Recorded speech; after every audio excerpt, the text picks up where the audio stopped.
Welcome and thanks for joining us. My guest today is James Yeager, the Vice President for Public Sector and Healthcare at Crowdstrike. James, thanks for joining me. Thanks for having me. So much conversation around zero trust architecture these days, and there's bound to be some misconceptions around that. What are some common misconceptions around zero trust architecture? And help me break down what ZTA is versus what it's not.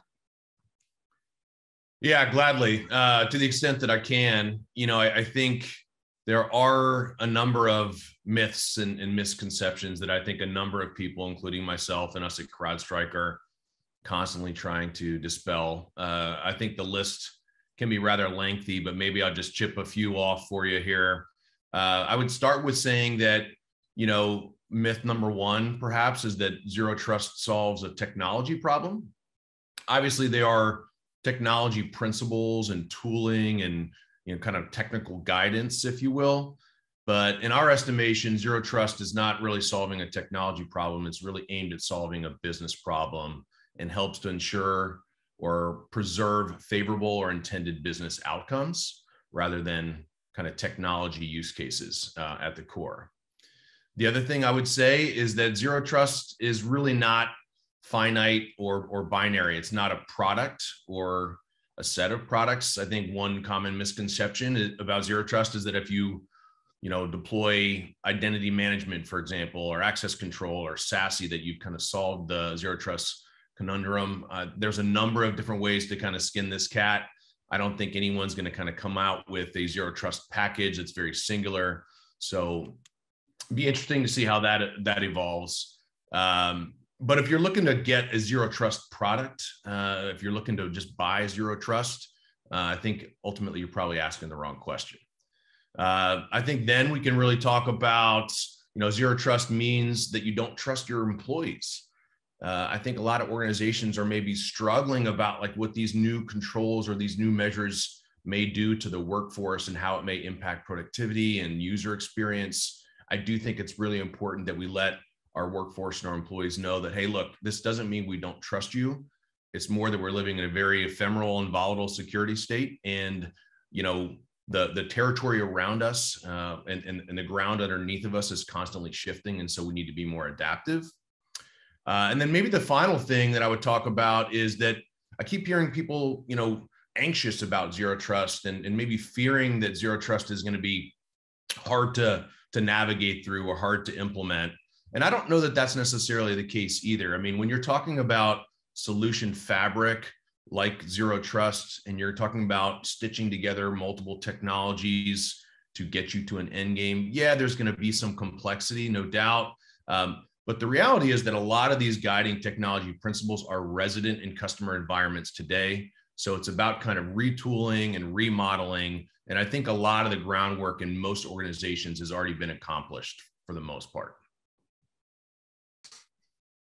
Okay, great. Well, I think that's worth highlighting in a little bit more detail here that, zero trust is not just something you can buy. This is, a whole of government change management situation here. And so recognizing that, what are some of the biggest pain points or the barriers to entry when it comes to agencies making zero trust a reality?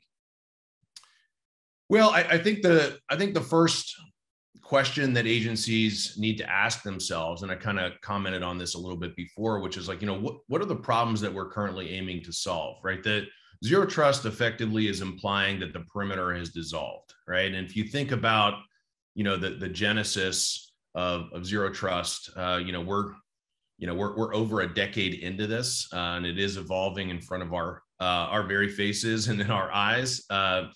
But if you think about the kind of evolution and the journey of zero trust, and you think about what organizations have already employed to kind of protect the perimeter and do network-based defense, and then you look at, protecting the core, both essential ingredients. That's effectively what zero trust is saying. It's no longer, trust but verify. It's never trust and always verify, really. So look at the approach to technology and IT and security that you have today. Ask yourself some basic questions. Where are our gaps, right?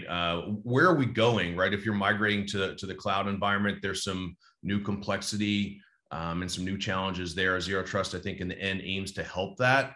But I think you need to have a very honest and kind of humble discussion with your teams and an assessment about where you are today from a technology perspective.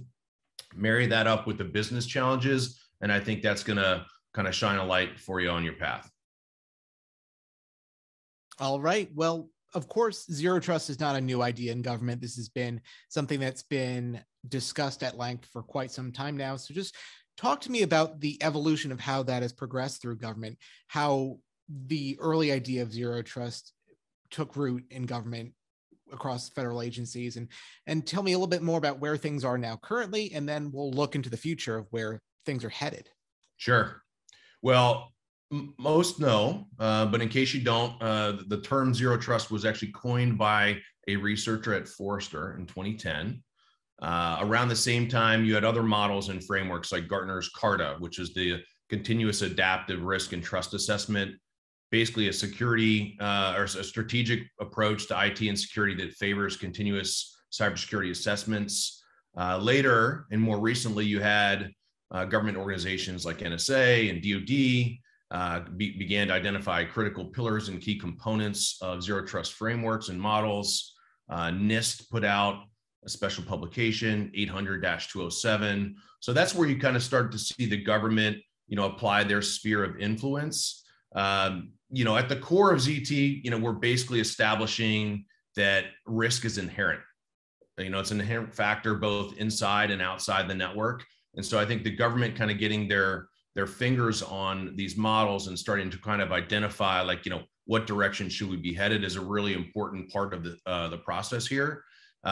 But what we're seeing now is that, again, this landscape is shifting around us, right? The threat actor and the adversary community is very dynamic. They never sit still. We know that the nature of the attacks are very kind of pervasive and kind of slippery. So what we're looking at right now is kind of zero trust 2.0, right? And in fact, going back to NIST, the NCCOE, the National Cybersecurity Center of Excellence, actually has an open comment period right now where they're enlisting comments and feedback from industry and third parties, which I think is wise, right? The government, never suggests that they've got it all figured out and they see all the angles. So they're really looking for help. And it's really our responsibility as an industry and, analyst firms to kind of really lean in and say, hey, here's what we think you may have missed the first time around.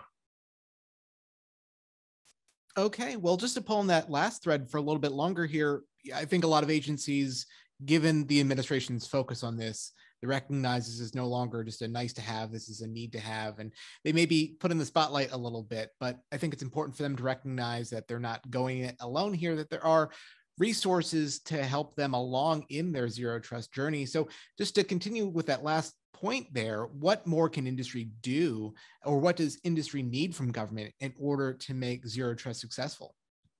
Yeah, so we spent some time on this with government officials. We were in the Pentagon just a couple of weeks ago talking with the chief information officer and his security team, and what we were imploring him to do. So there's money around the corner, which has probably got a lot of people in the audience and a lot of listeners celebrating.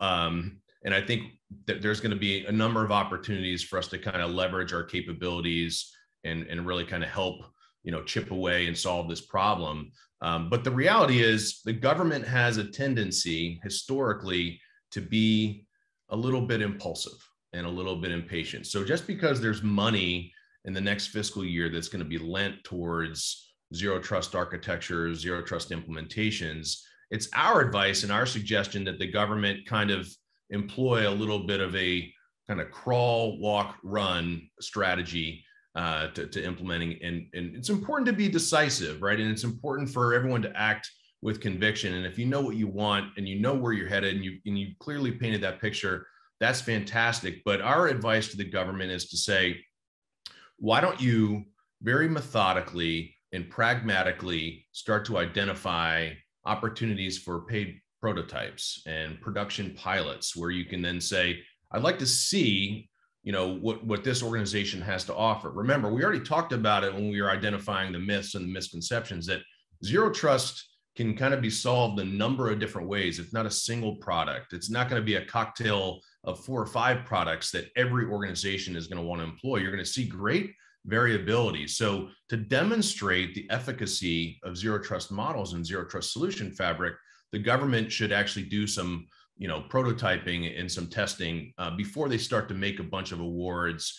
Because if you get too hasty and you get a little impatient, I think we're going to see this kind of perpetual problem where the government's kind of gotten over their skis a little bit and got a little too excited. I think we're going to see history repeat itself again. So a little bit of help me help you mentality in all of this. I think that's a good way to put it. All right. Well, James, I think we're drawing to a close on time here, but, of course, again, zero trust, we're all awash in zero trust talk these days. What are some key takeaways that our audience should gather from this conversation?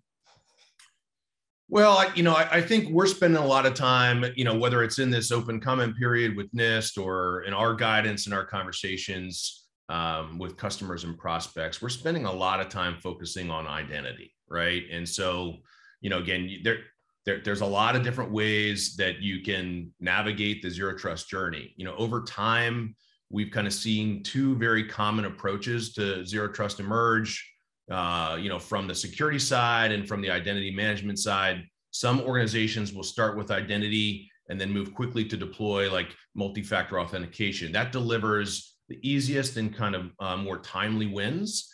Other organizations are taking a more network-centric approach, tackling things like microsegmentation first, which can be a little bit more challenging, but you can get to the end game a number of different routes. But we're really encouraging our customers and the government, who's going to, continue to adapt and refine these models, to put a massive premium on the identity side.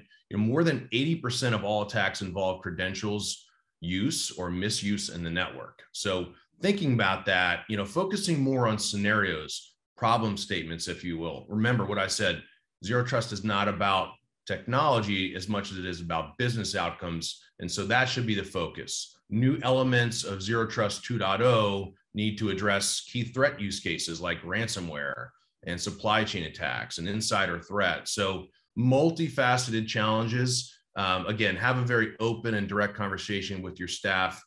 Be ambitious with your goals, and don't be afraid to ask for help. I'd like to thank today's guest, James Yeager, the Vice President for Public Sector and Healthcare at CrowdStrike. I'm your moderator, Jory Heckman, and you're listening to Federal News Network. Now let me send you back to the studio for more on the Zero Trust Cyber Exchange.